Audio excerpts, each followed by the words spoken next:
just gonna go to Facebook.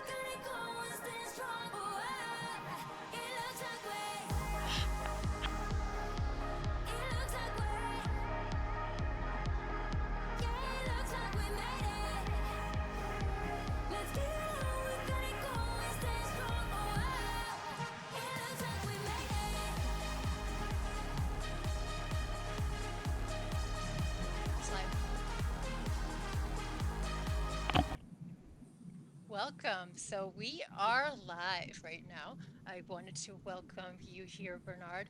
I know that if anybody's listening right now, we have an amazingly special guest today. And I was just introduced to Bernard through a friend that we have through the Magical Bridge Foundation, Alanka, who has been the founder and a key person in creating adaptive playgrounds. And over the years, we've developed a great relationship. And she told me today about, a few days ago, about Bernard being here in town. What's incredibly interesting is that Bernard is working with adaptive technology, assistive technology, to allow people to function to the best of their ability. And for those who follow me, know that I have a plethora of challenges and I use quite a lot of adaptive technology.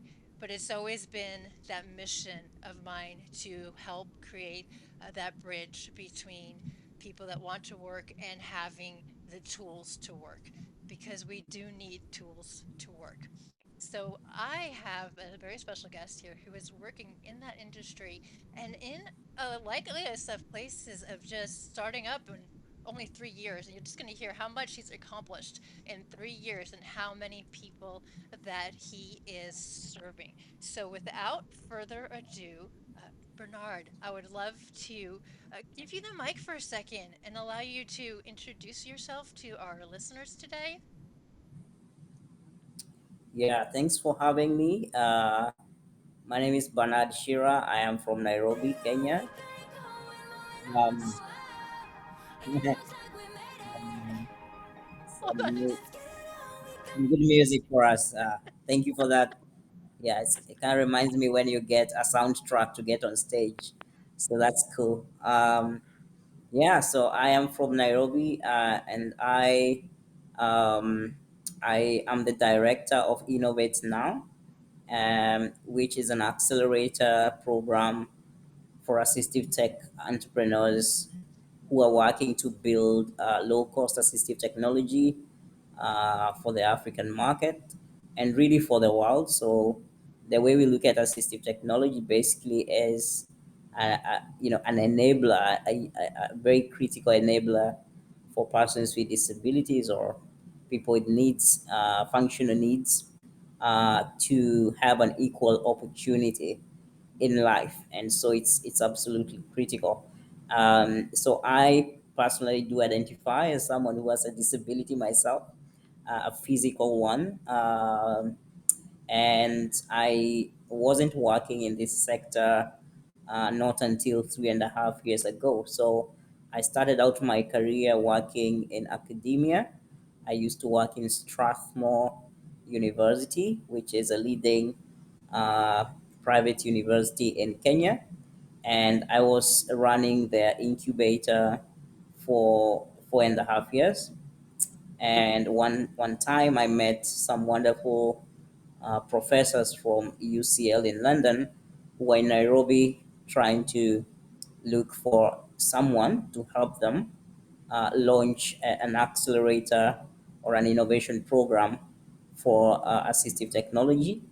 And for me, two words basically got my attention, and that is disability innovation. So never had them in the same sentence before I met them, and I was intrigued to learn what that would mean. And long story short, I left my career in academia and co-founded Innovate Now, which was part of a bigger idea, bigger piece of work that Global Disability Innovation Hub was doing at a global scale to kind of address, assistive technology, um, as one of the primary and core enablers of people with disabilities, and really everyone, because at some point we will all need technology to help us with our daily life. So when I joined this journey, I was a one-man team in Africa, and the whole idea really was to drive innovation into this space because um, the magnitude of the need does require, um, I would say, new thinking and disruptive approaches to solving the problem. So the whole world is working towards what we call the Sustainable Development Goals, which kind of have an expiry date in 2030. So we kind of use this to say, okay, what will be the state of, uh, you know, development by 2030 if 15% of the world is excluded from participating because of having no access to assistive technology, which has kind of a spiral effect because it means things like without AT, getting access to education becomes difficult, getting access to meaningful work for working age adults become difficult. So essentially, it affects almost all the sustainable development goals, Hmm. and that's why it's an important global agenda. So we launched this in Nairobi, and it was the first in Africa. And For 3.5 years later, today we have a portfolio of 37 startups and social enterprises, all solving a need in the assistive technology sector, and mostly trying to break down the main barriers of access. And these are things like um, affordability or high cost. Most assistive products are super expensive in developing countries, and that's because of many things, including all of them or almost all of them are imported. So you have, the final price, is expensive for the end user.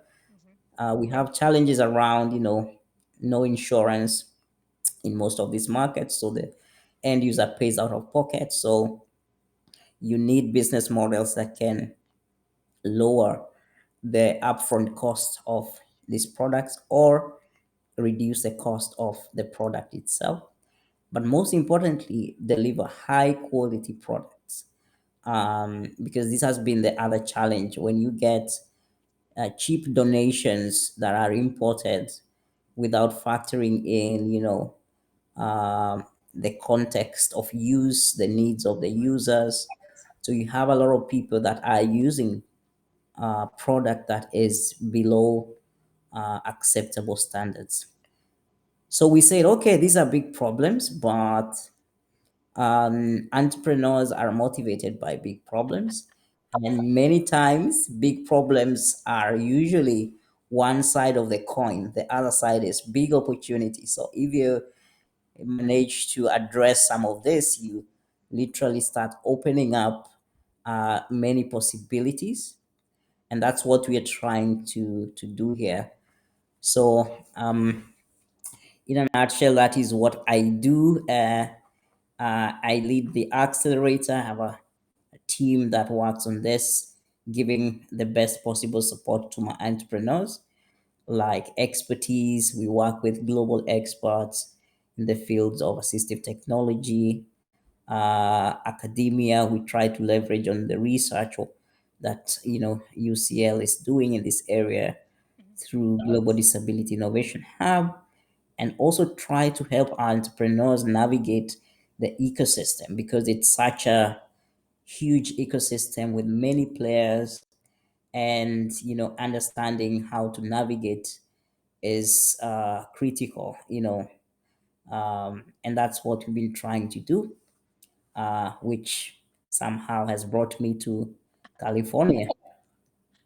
I love it, but I have to step back for a second. So 3 years ago, you started this out, this venture, and you're already working with 30 plus groups, 30 plus teams of entrepreneurs. Yeah. That's amazing. I mean, that's a lot of growth. And one of the questions that I have for you is what kind of obstacles did you face when you wanted to, when this concept came about, right? When you said, I'm going to create this accelerator. I'm going to make this happen. And I'm going to talk to people, not just about getting equipment. And I love this, but getting quality equipment, which, by the way, I love because I am so hard on equipment. I can't tell you how many times I've run over things or run into things and, just the challenges that people have in general, not, not including the ones that we have with our disabilities. So I love that you mentioned the quality. But I'm curious for our listeners, and listeners, you please feel free to put things in the chat and we can address it as well.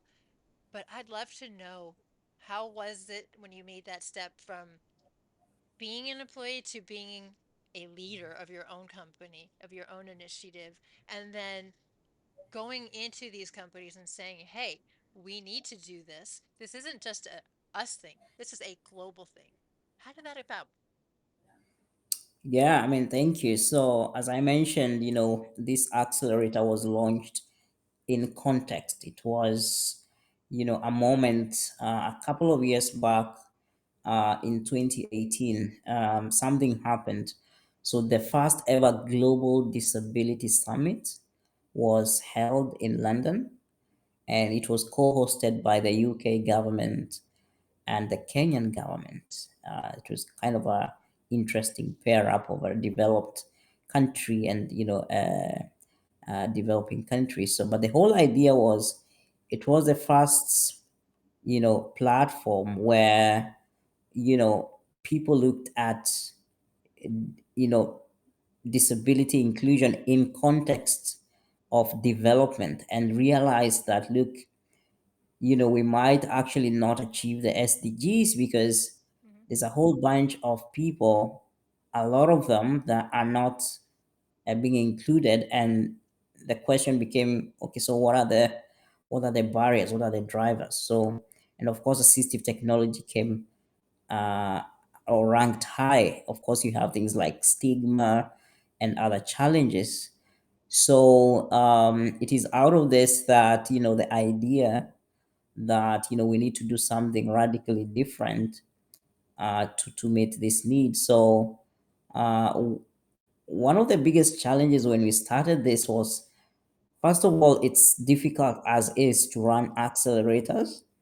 There are many accelerators across the world that support entrepreneurs, but as anyone who has run them will tell you, it is very difficult to make them produce the success.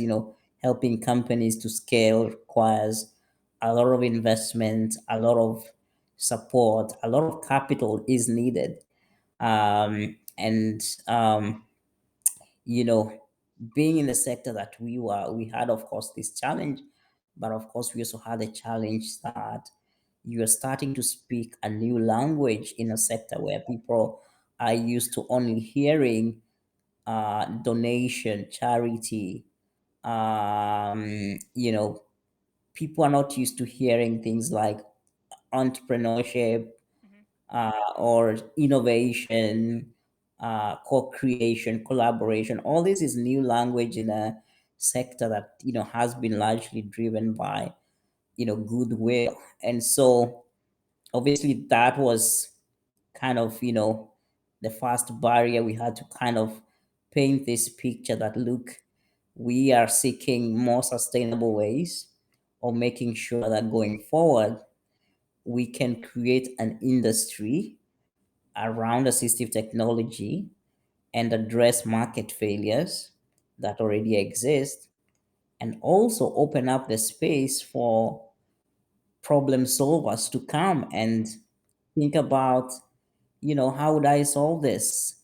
Um, so we obviously had to overcome that.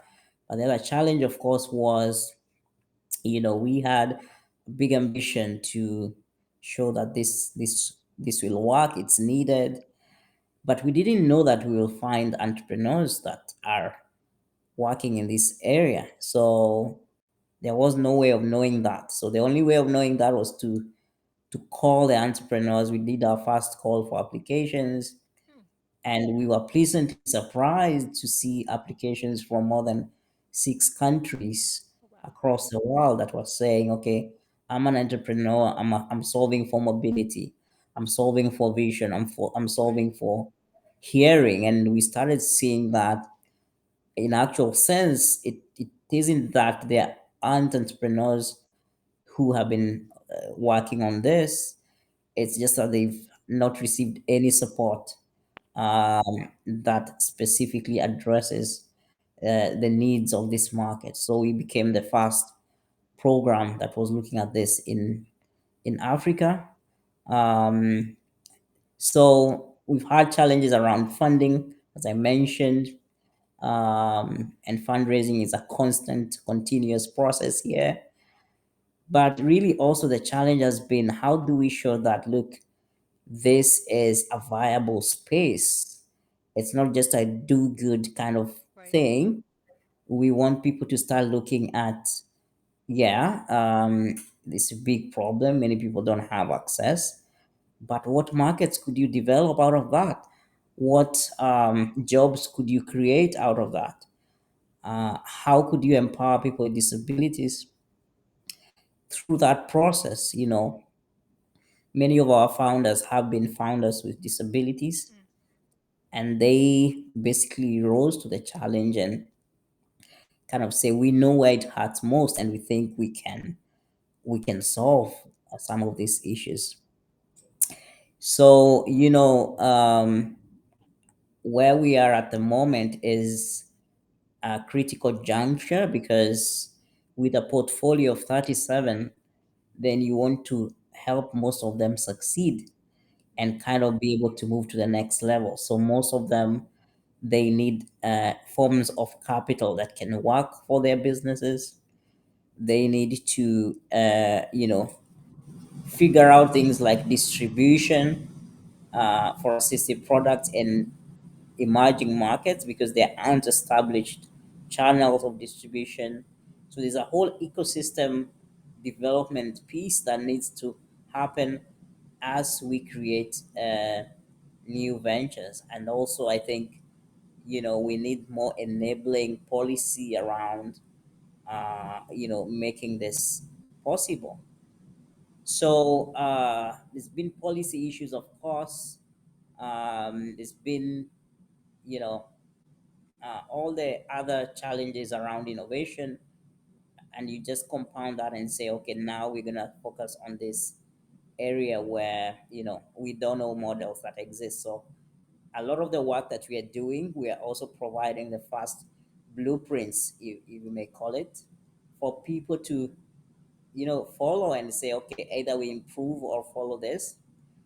So it's been a very exciting journey, and creating awareness has been also you know uh, just one of the most challenging things, is that when people are not aware, when people are misinformed, then um, yeah, it has a huge impact on um, creating success in this market. So we've been trying a lot to make sure we are in every room that needs our voice. And I always rise to the challenge to speak about this space, and to you know to join spaces where conversations around this is happening. And we had a brilliant summit here in San Francisco, called the Remarkable Tech Summits. And it was a global convening of assistive technology and disability innovators, accelerators, investors. And we had a global conversation, and it was amazing to learn all the initiatives taking place, what entrepreneurs from different parts of the world are building, and what investors are looking for, and what research is available and coming out. So it was a really interesting, and I think much needed conversation that needs to continue happening so that we start having the change that we want to see. That's very true. I muted myself. There we go. So, something that I was listening, as I was listening, I was thinking about is there's a cost for adaptive technology. But on the other hand, I've seen over the years how adaptive technology has made the workspace more efficient for other people. For example, voice recognition. When I started using it, oh my goodness, we don't want to talk about how wonderfully challenging it was 20 plus years ago, a little bit more than that. I started voice recognition in 93. And let's just say you say a word, you got maybe a choice of 12, and 9 times out of 10, none of them were correct. And then you try to spell the word. It was very frustrating going from typing verbatim to voice dictation. But over the years, when it went more mainstream, right? It wasn't, although I still use it as an assistive device, it's become mainstream and is working very well now that many people use some sort of voice recognition, even if it's for a short text or for Siri or Google or what have you. So I can see how, when it's phrased that way, right, what it's going to do for the global market, that it might have a different impact on the ears that it's landing on, instead of just the focus of, oh, this is only a small group of people. We don't need to really worry about that. I was curious if you've had that, if you've seen that in action. I mean, this is my hypothesis. I'm not in your position working with that many people who are in the industry. So I'm curious, Yeah. has that been your experience? Yeah, so I think you're right in the aspect that, for you to solve for uh, people with disabilities, you need to be absolutely um, to push all boundaries to kind of address, a product so that it's meeting a need that wouldn't ordinarily, be the first thing that somebody wants to, and whichever product it is. I think people with disabilities have always made any technology maybe 10 times better than it would have been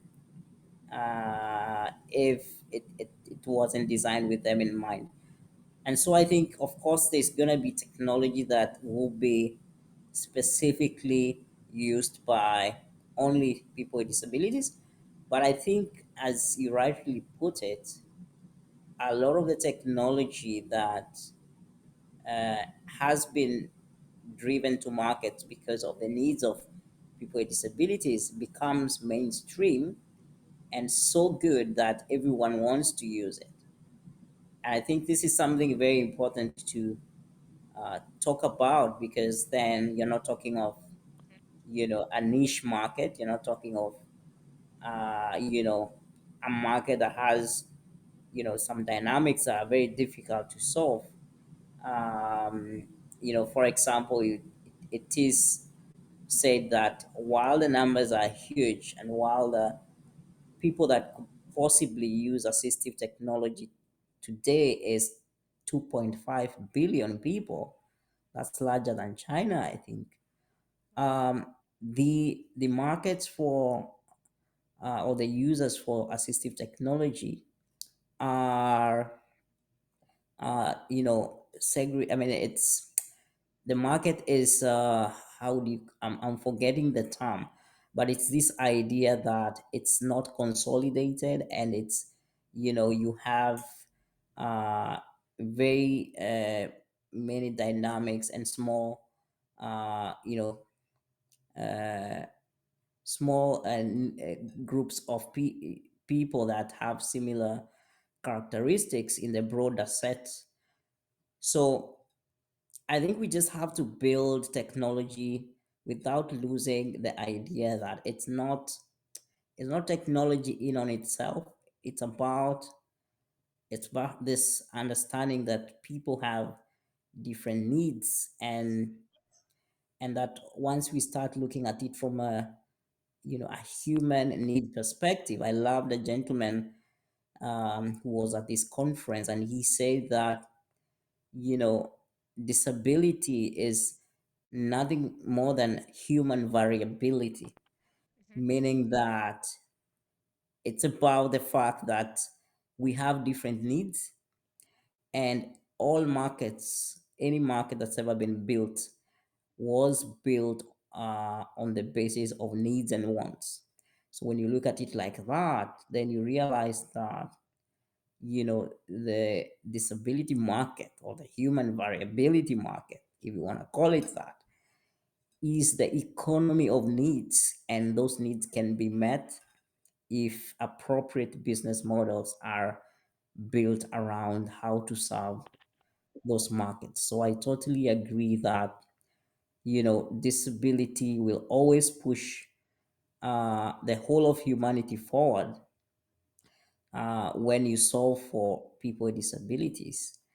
And it is important that, uh, you know, investors, entrepreneurs understand this, Hmm. uh, because I think we live in a world where boundaries are being pushed every day to what's possible.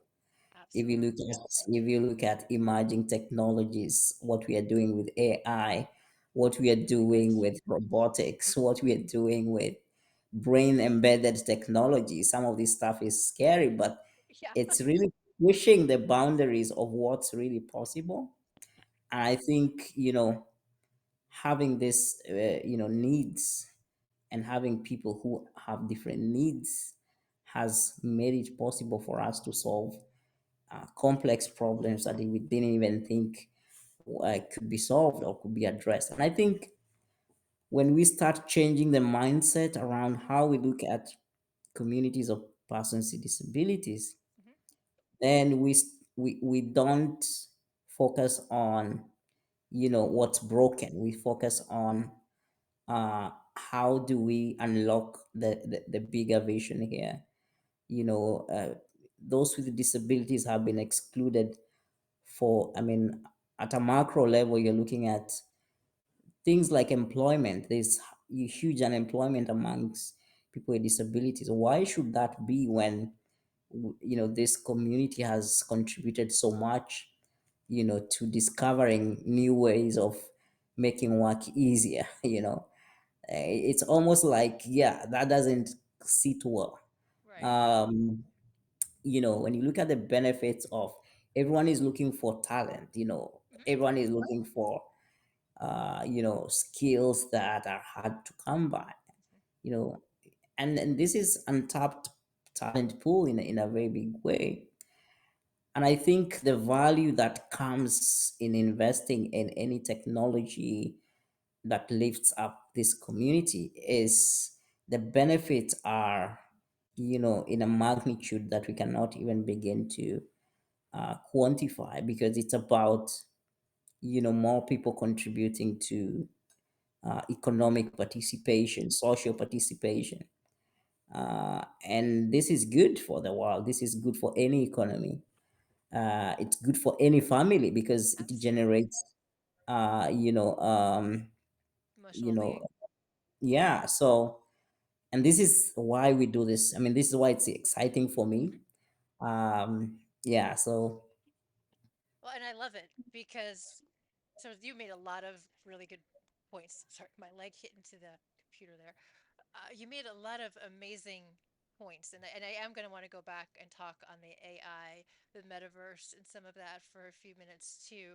I've been in a lot of spaces in Clubhouse where we're talking about those topics, right? And I see it maybe a little bit differently than some people because many times I am homebound and I am bound in a bed or a chair. So access to seeing the world in the metaverse is pretty unique. It could give me access to places I wouldn't be able to safely go on my own. But I want to step it back a minute because when you were talking about including people with needs that have disabilities, but that we still have value and a desire to experience the human experience, right? And Alinka is going to be on the show with me on Tuesday, and in that room, It's with Renee Denour's group, the Global Women's Wealth Warriors. And we've been doing on Tuesday's Gratitude, and we've been talking about programs working with people with disabilities. But we haven't been saying disabilities, we've been saying people with special assets. So that element, right? We all have challenges, but we all have something special about us.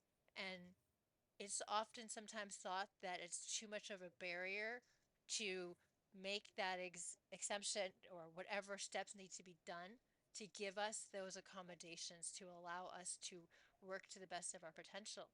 But the reality is, when you touched on it, when we have that opportunity to be contributing members in our communities, we are growing not just ourselves, not just our families, but our communities and on a global scale, right? We're bringing in things into the market that may not have even been there before, but that compassion, that empathy, that human experience, and that desire that we all have as humans to be part of something, right? And you may not want to be a part of a huge thing, but that human experience, does need to be connected, to be involved, to be engaged, to be able to have that impact. I think so many of us have that. And it's when I hear you, it just makes my heart sing because I can see that you are making this happen for so many people and in areas that have been neglected in a global scale for accommodations for quite some time. And it's not that other places that are more developed haven't had challenges, because we have. By all means, we have. I know there's less of people I can think of right now who are having those challenges, but I also know it could be a lot worse. And when I hear what you're doing, it just makes I'm blown away. I love it. I'm so glad we've had this opportunity to talk. And I just had to throw that out there because I'm always talking about that human connection, allowing us to be involved, giving us that space at the table so that we can participate in whatever way or means that we can. Because just because we need an extra tool or two or device doesn't mean we don't have something of value to contribute, or that we might not be a genius or a savant in something that would allow us to be, I don't know, I don't even know what the next thing would be, but to just get to that next level. But I have to ask you. So I noticed you nodded your head when I talked about metaverse and AI and Clubhouse and some of those things. And I'm curious, what is your take on how you see these types of devices, one, impacting our future as a just a very blanket, I know it's a very big statement, but as an overall concept. And then how do you see it impacting the disability community of or the special asset community that could utilize some of these tools, or may not, depending on the situation, utilize some of these tools to be able to move forward.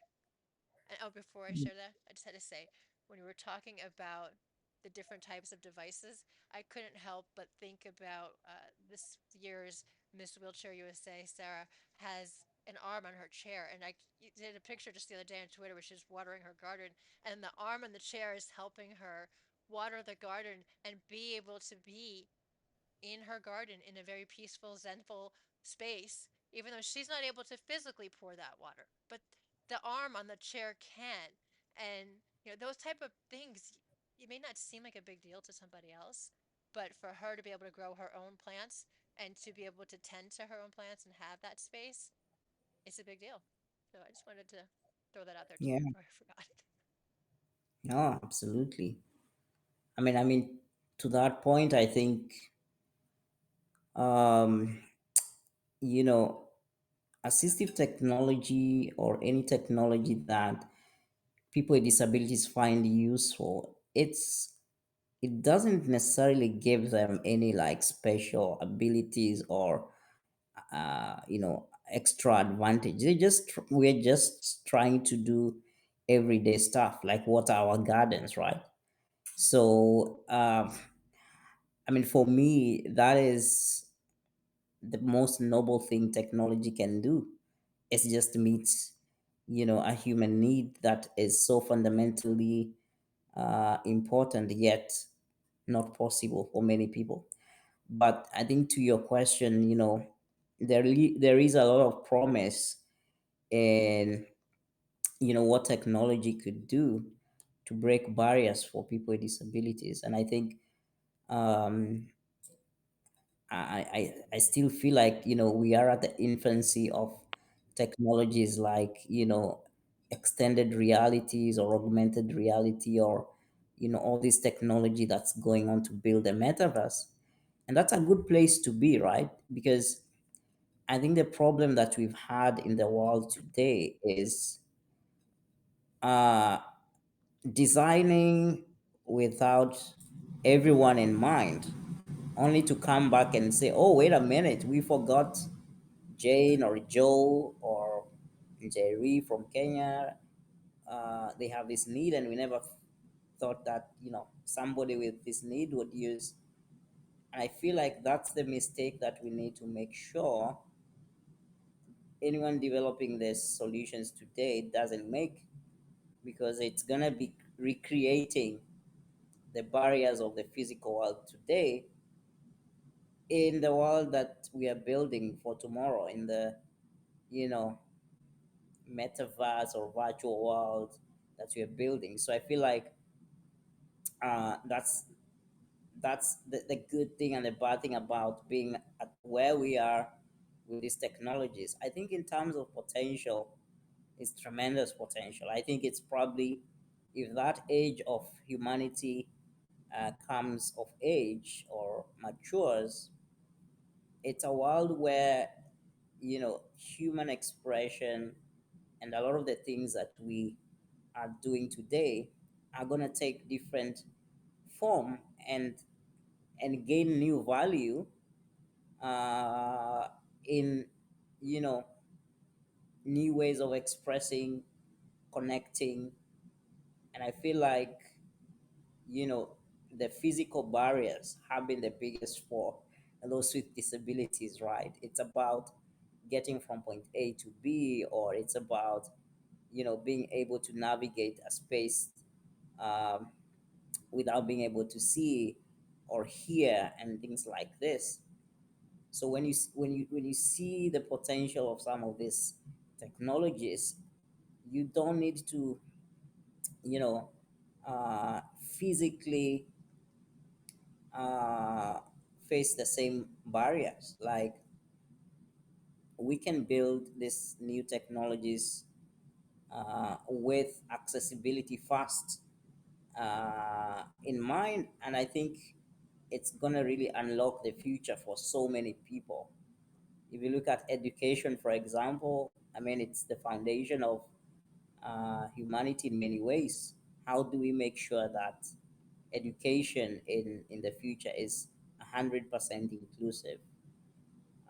You have technologies like robotics, which I love, that have already started showing a lot of value. I mean, I was watching the other day an interesting video, I think, of some uh, ro- robots in Japan that can be um, remotely managed uh, by people who are bedridden. So imagine this: you have a robot that's doing physical work in the field, but you get paid because you're working, even though you're not physically in the field. And I think things like that, or just having, sometimes I do wish I had a personal robot, because when I travel or when I need to move, I use crutches. So if I need to pull my luggage and stuff like that, I mean, it's difficult. I have to depend on help, for people to get my luggage and stuff like that. So I think this all these technologies have great promise. We've already seen them being used. I mean, it's no longer new. Robotics is no longer new. And it's interesting, I mean, with the AI and advanced, I would say, bionics or prosthetics, we're now starting to see a very close, uh, you know,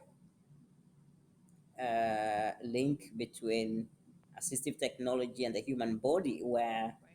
there's a lot more possibilities on what you could use or make your Yes. assistive technology do. And I think this is being made by the um, progress that's being made, but with trying to solve for this community. So I think I see a lot of potential, um, but I think we need to make sure that we don't repeat the mistakes of today, where Right. infrastructure is built without thinking about Or accessibility, or experiences are put together the nobody thought actual, about. the actual Yeah, things. yeah, And yeah. So I think that's the exciting thing about you know these technologies. so, and I love that you mentioned too about not making the same mistakes of the past. And I think that's really important. And I'm going to ask another question too. I see like in the chat, but I I remember when I started college, the dean of the university asked me for a list of things that I wanted changed. At that point in time, I hadn't identified with being disabled. I had been on crutches since I was 13, but that label hadn't been used with me yet until college orientation. So when I started college and that question was asked, it was a little bit off putting. And I eventually walked around the campus. Well, I was on scooter at the time, around campus and looked at the campus through the eyes of somebody visually impaired or hearing impaired or cognitively challenged, right? Mobility and challenged, different perspectives and what challenges they might face trying to access school, the buildings, the after school activities, and so forth.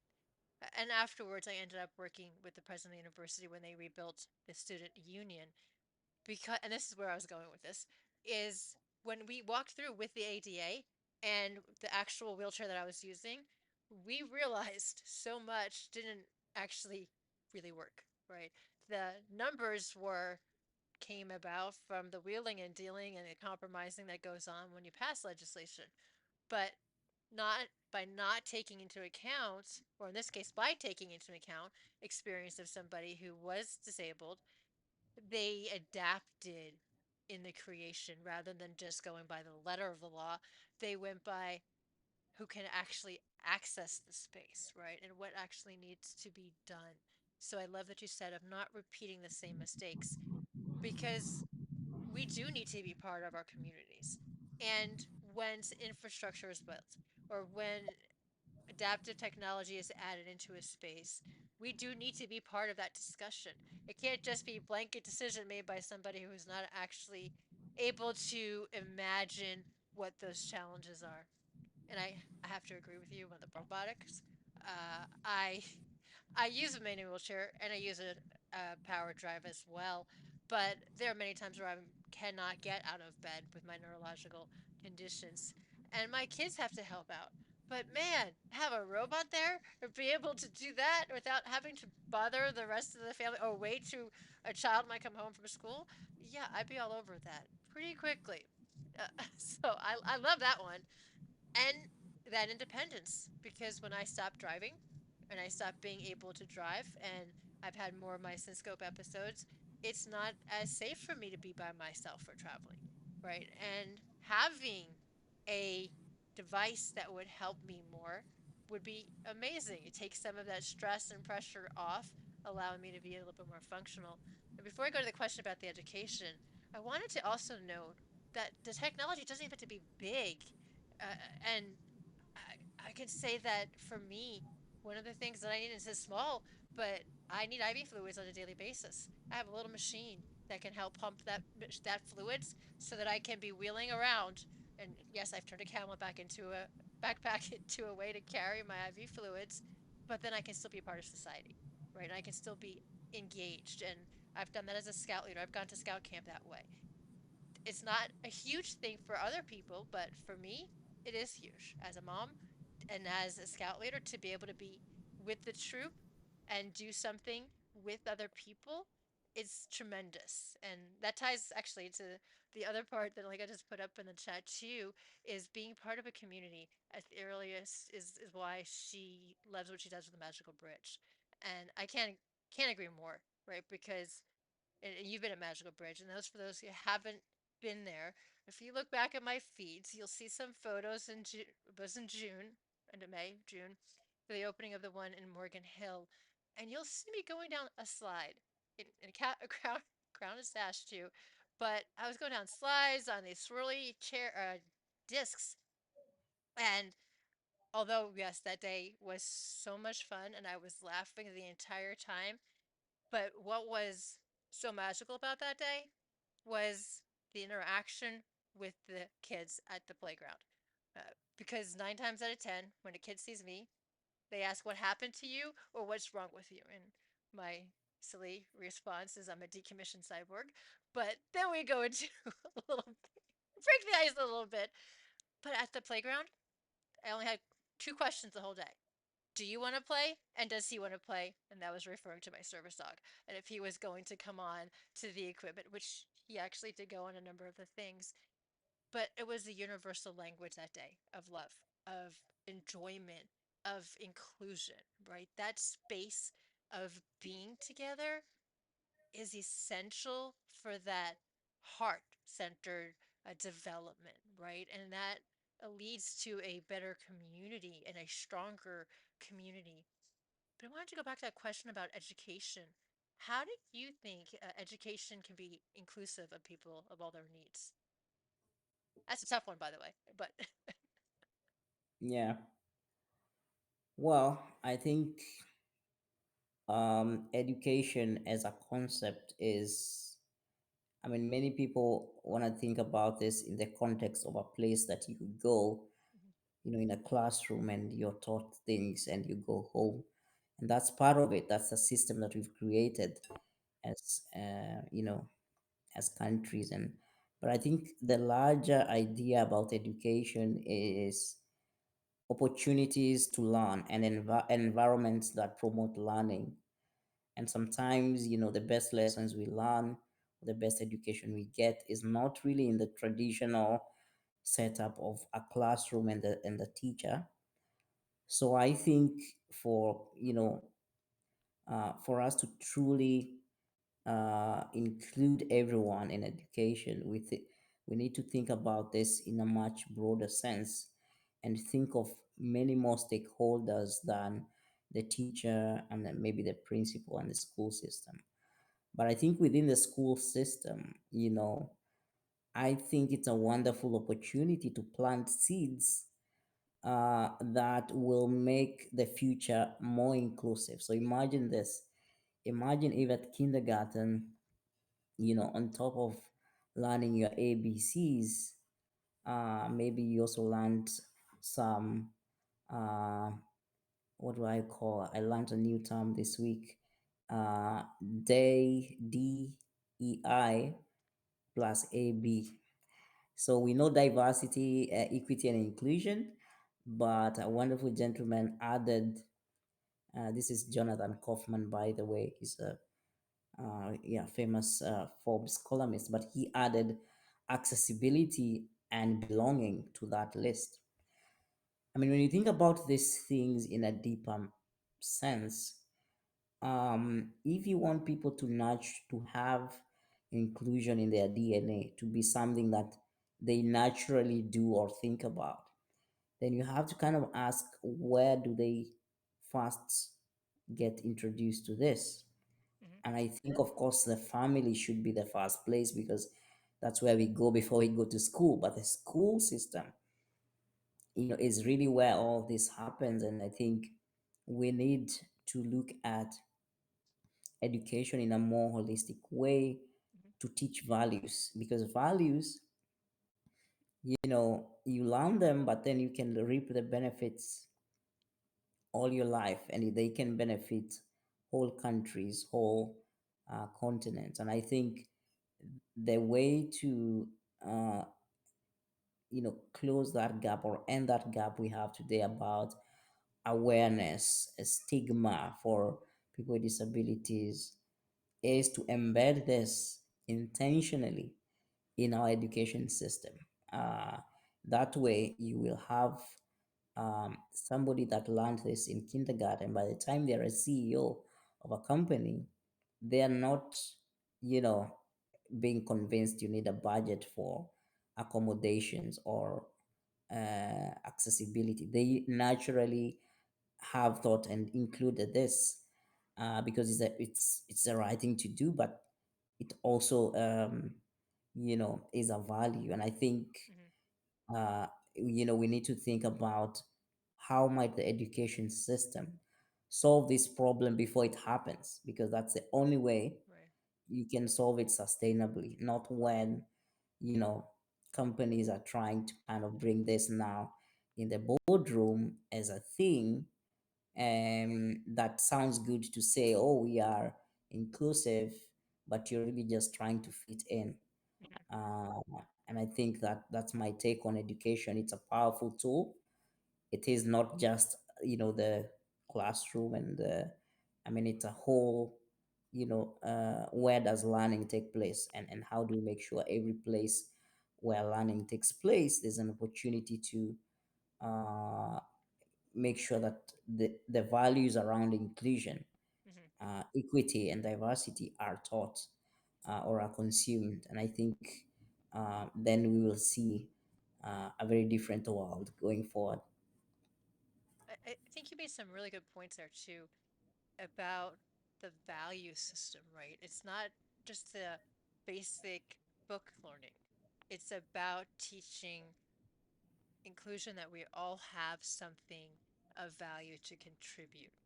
Right? And I know my own personal experiences, I was felt to be devalued over time and as things progressed. And people sometimes it was people just didn't know what to do.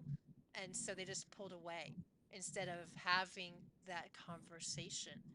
And I implore anybody who's listening, have this conversation with the people around you. Ask, how can we make this better? Is there something that I can do? Is there something you would like me to do or learn? Just be open. And if you don't know what to say, I don't know what to say. Can you help me understand what your needs are, what your language is, what verbiage you're comfortable with? And because again, verbiage is different between different cultures, different countries, and even in the same country. It can be meaning different things to different people. But be open, and be open to learning, and be open to teaching, right? Because sometimes you have to teach, sometimes you have to sit back and learn. But be open to that. And it's something that you pointed out too, uh, with the learning. It's an experience. It's a lifelong experience, right? It's a lifelong time of being open to discovery and being open to the fact that things change. We what we knew yesterday may not be the best way tomorrow, but to be open to the change, to be open to that discussion. And for me, I always come back to, well, there's two things. I come back to 3D effect and the three C's. But for me, the C's being communication, connection, and collaboration. I think those are what's going to help us create sustainable change in the world. Right? The more we have this dialogue together, the more we have these communications, the more we have these conferences where we can learn from one another and turn around and then engage and embrace the communities in our own spaces while still engaging spaces elsewhere, I think is invaluable. And even here, right, this connection today, it's because of collaboration, right? It's because of communication. And I feel so honored to have spoken with you today and to learn a little bit about your journey. But I would love to ask you, so we asked some of those hard questions and how that change came about. But can you tell me what is, and it's probably not one, what are some of the things in your mind as the aha moments or those moments of triumph for you?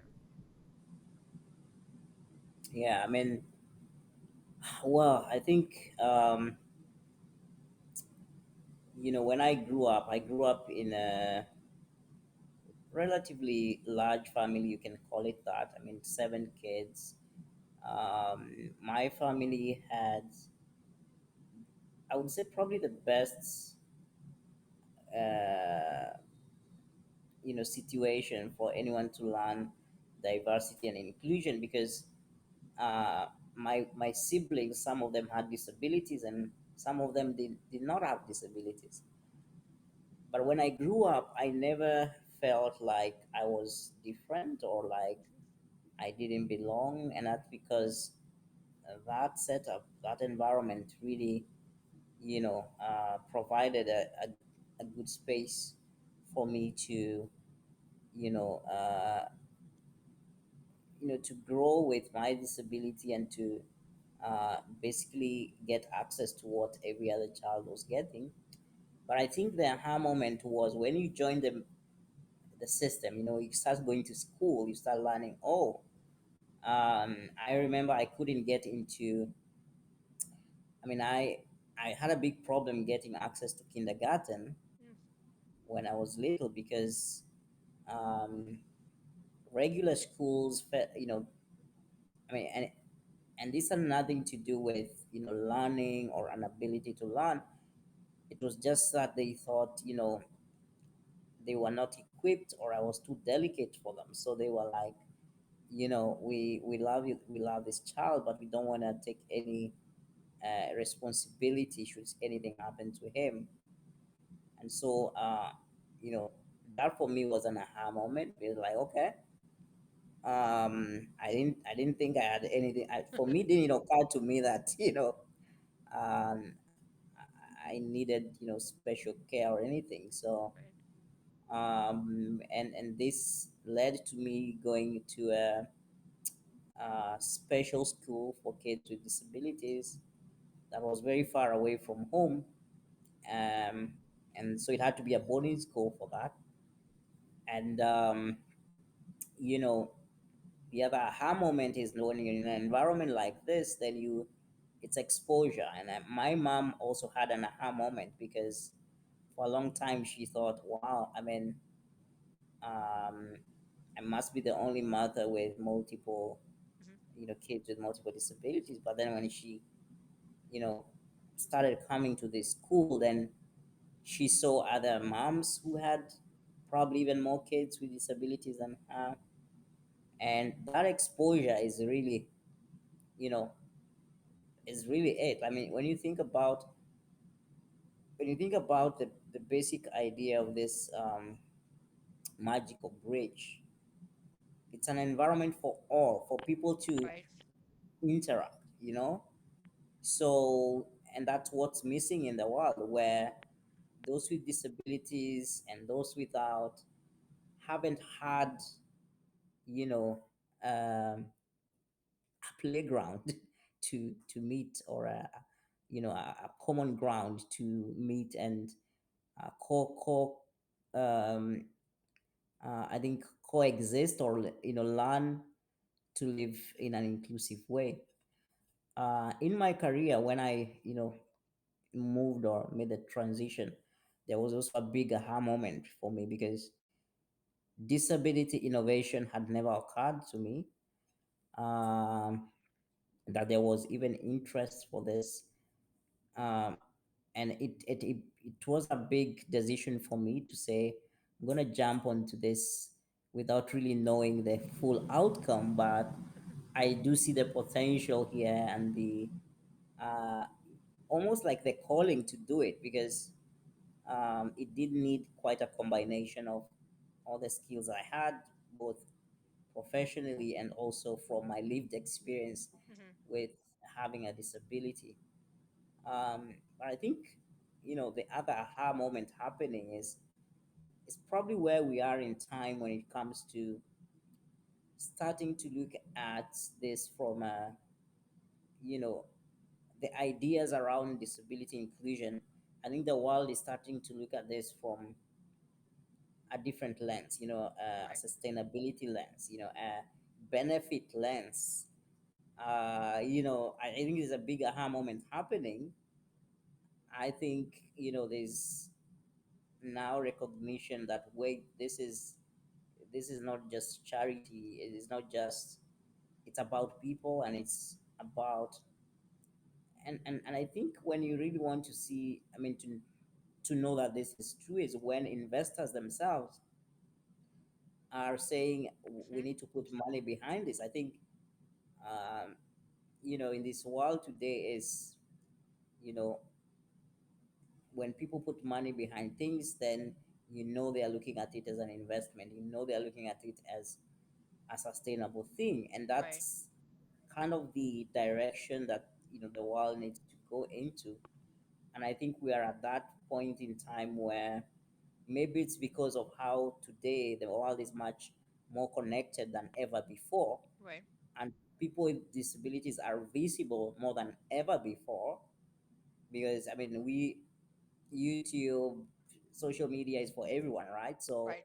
there is no way of hiding, or like really like uh, avoiding people. We are taking our place, and I think this is slowly but surely changing, how the world is approaching this area. And I mean, I think it's a good time I met a gentleman in this conference who really impressed me, because he is a wheelchair user that is designing, uh, making space accessible, and I'm Mm. talking about outer space.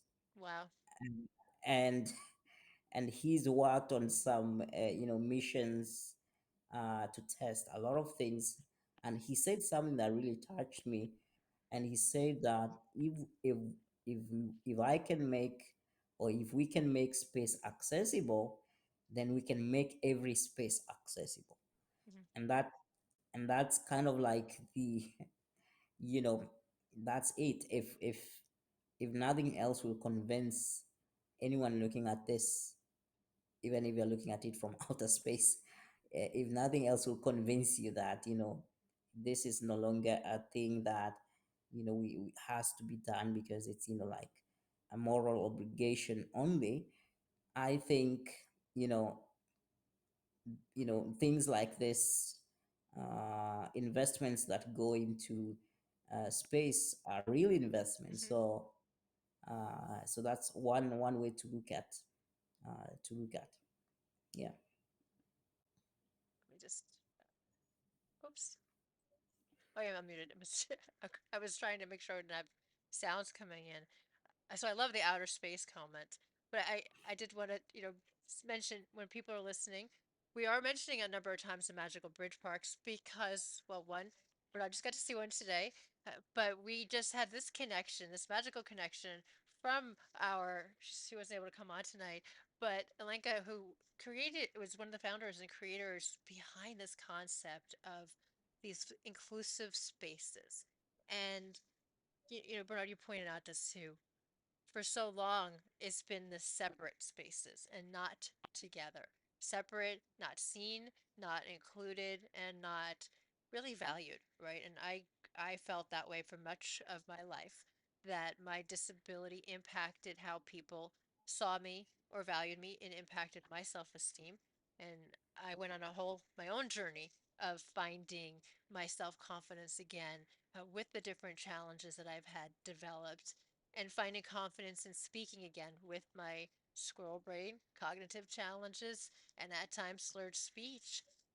But now, well, I laugh about it most of the time because it is kind of funny. I mean, my journey can be a comedy in its own, but the reality is of finding that connection within myself was a very long journey. And that's not what I wish for other people, right? I want to see a space where we teach that compassion and that love and that inclusion, because it's the human experience to be compassionate, to be empathetic, to create that space. And that means we need investors willing to put the money into investing in something that may not at this particular moment have a huge financial return.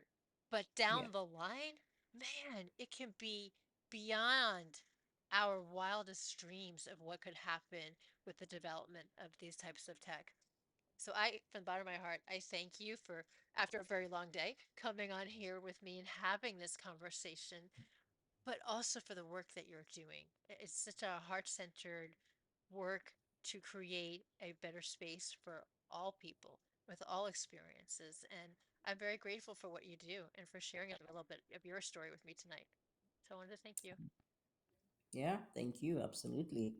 I'm honored to be here and to probably spend my last night in California this year with you. And Thank you. I'll have lots to tell when I go back to Nairobi about, the wonderful work that you are doing and this platform to have this type of conversation. I think this is what we need. We need honest conversations. We need channels to get the message out, Hmm. and more visibility. And I think that's the beauty of the world that we live in today, is that, yeah, we can't be hidden. These issues cannot be hidden, and we have yeah, an obligation to use these channels to make sure we try and reach everyone with the right message. And I think, when you talk about investment and looking at the impact investing, or even when you look at the philanthropic world Hmm. today, I think it's been a very ableist philanthropic sector if you think about it. Hmm. It's a wonderful comment was made at this conference that, today the impact investing space is a $1 trillion market.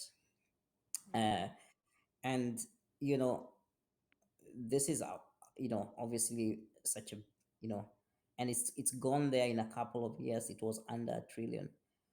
But the question is, how are this investments or investors, what role are they taking in investing in spaces like this?